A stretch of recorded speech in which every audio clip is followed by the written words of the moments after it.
Hey guys, welcome back to my channel. If you're new here, my name is Rebecca, and today I'm going to be filming a highly requested video. You guys ask me this all of the time, so I decided to do an actual sit-down video about this so I can live on my channel.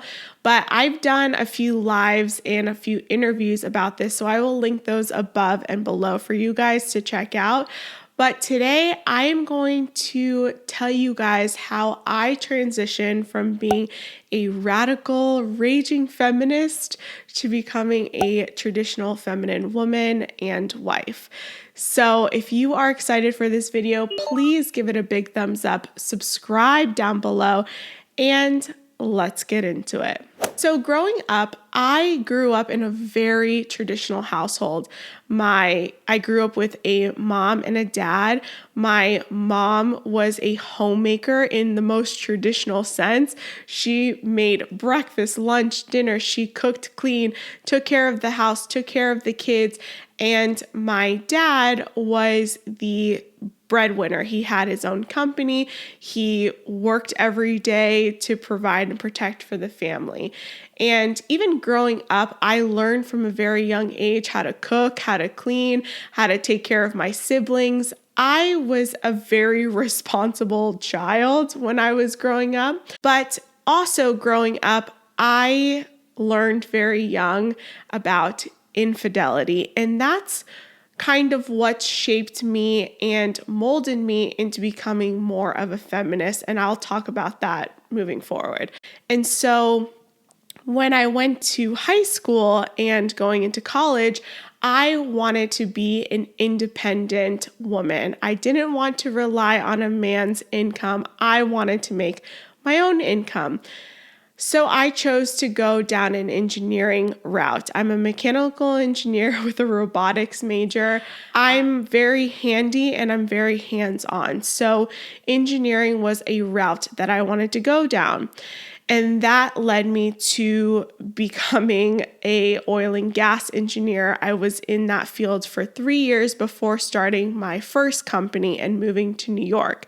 But during that time frame, I was very much in my masculine energy. I was very much in my masculine form. I had to be one of the boys. So that is kind of how I creeped into being a more feminist woman.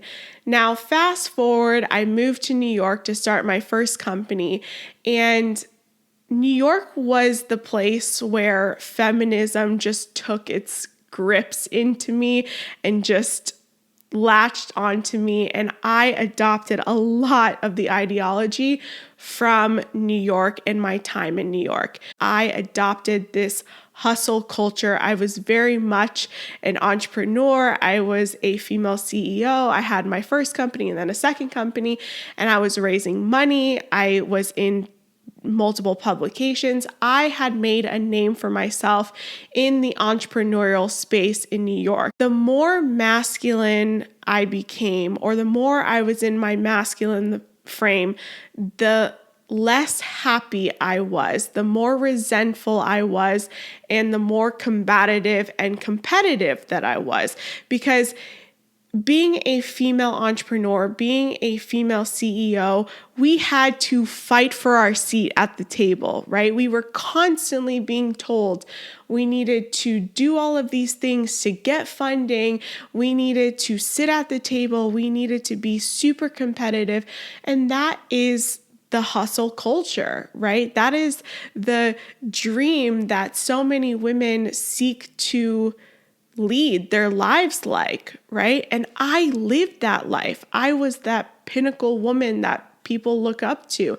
I had mentees and I had a bunch of women that followed my ways. We were all very successful on paper, but it was very exhausting. It was constantly battling my feminine energy with my masculine energy. And I'm a highly sensitive person. I'm an empath. So meaning I am very emotional, and I also take other people's emotions and absorb it like a sponge.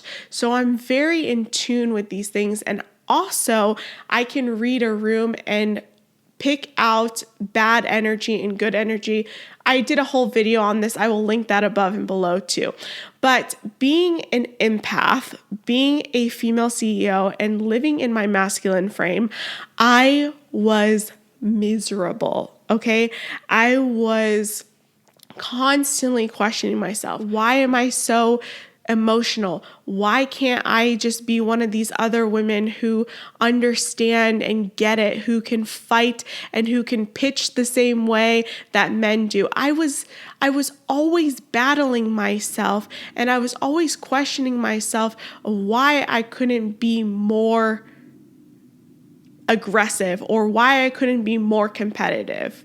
Being in my masculine frame, being the boss babe, being all of these things was so exhausting. And I was just at my breaking point. Okay. I was at my breaking point where I was like, I feel like I've accomplished so much. And I had lived a lot of this career life very, very single because I resented men. I didn't like being around men. And the only men that I had really were my buddies. There was no one that I was essentially attracted to. So I started reading books, right? I started to work on myself. I discovered that I was a highly sensitive person. I got some therapy around that. I discovered that, I am more sensitive to things and I care about people, and that's just how I am. And I learned to embrace who I was, right? Who I was created to be. And that also meant that I stopped partying and I stopped going to these events and I stopped being that socialite and going to these events and stopped hanging out with certain people that would bring me down because I didn't want myself energetically to be diminished. I wanted to build myself up. And I read Jordan Peterson, 12 Rules for Life, and I learned how to take personal accountability for my actions. I knew that I wasn't the victim. I was taught that I had to be the victim, but I resonated with that book so much because I was like, wow, it's definitely in my control, and I'm blaming and shifting the blame onto other people when it's something that I had to do, that I had to put in the work. And all of that was happening at the same time that I met my now husband. And for those of you who maybe do or don't know, my husband and I met. I was at a work meeting and he happened to be in the same building, and we met, and it was like a whole thing. I will link that video above and below for you guys to also check out. From there, it was just, we were inseparable. We were inseparable. And the more I started working on myself, the more I realized I was creating a lot of the issues within our relationship. I would get upset with him on things that he didn't even know he was doing and all of this other stuff. And fast forward, we got engaged. And during our engagement process, we were encouraged to pursue premarital counseling. Now, I didn't want to do premarital counseling, okay? Premarital counseling to me was like, why would we do this? We can just get married. Well, let me tell you, premarital counseling was probably the thing that saved our relationship and taught us the roles of a wife and a husband. Through that work with our counselor, with doing one-on-ones, I realized that I was still very much in my feminist mindset, right? I had worked on myself. I thought I was doing all this stuff. And I realized that I needed to take on the role. If I wanted to be a wife, I needed to take on the role of a wife. And what does that mean, right? A wife is submissive to her husband. My husband leads in my relationship. Does that mean that I am a doormat? Does that mean that I'm a slave to him? Does that mean that I do everything that he says? Absolutely not. And that is what is probably the biggest detriment to women, because that is what they believe. They think that being submissive means that a man can just walk all over you. And if that's the case, no, I'm sorry. I'm here to tell you guys that being submissive, all that means is having trust in your husband's decision-making skills, having that ability to lean on your husband and letting him take the lead in the household. I'm his co-pilot, right? But we both have to share our opinions. We both have to share in the conversation. And then at the end of the day, he makes the final decision. And it's also understanding the roles we play in our relationship, right? My husband is the main breadwinner in our relationship. I make money here on YouTube. It's amazing, but it's definitely more of a supplemental income than it is a true income. Communicating what your roles are before you get married will set the expectations for your marriage.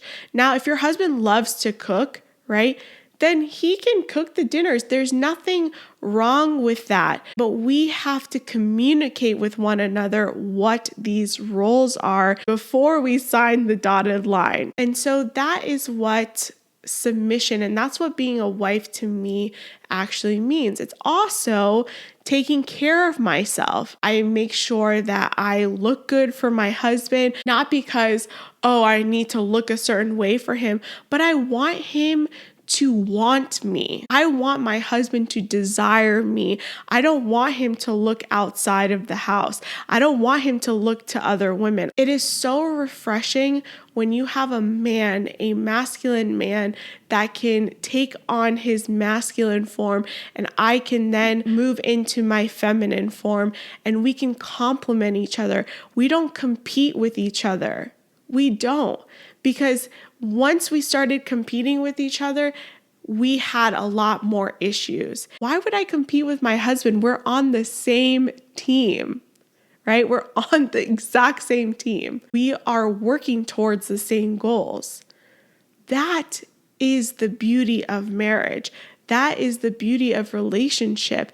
And that's what I want to encourage more women and more men to have. I want to encourage you. You don't have to take the world on your shoulders. You don't have to take on everything and be this powerhouse. It's exhausting. Finding a man that can allow you to rest and allow you to take off some of that load is so amazing that I want other women to understand and realize that and look for that, right? So that is my transition from feminist to more traditional woman or a traditional wife. I'm going to make a video specifically speaking about things that you can do to be more traditional. But I wanted to give this video to kind of just walk you through all of that stuff. And yeah, I hope you guys enjoyed it. If you did, please give it a big thumbs up. Subscribe down below because it really helps my channel. And I'm almost at 50K and I would love to hit 50K by the end of this year. It would mean so much to me. And yeah, guys, I will see you in my next video. Bye.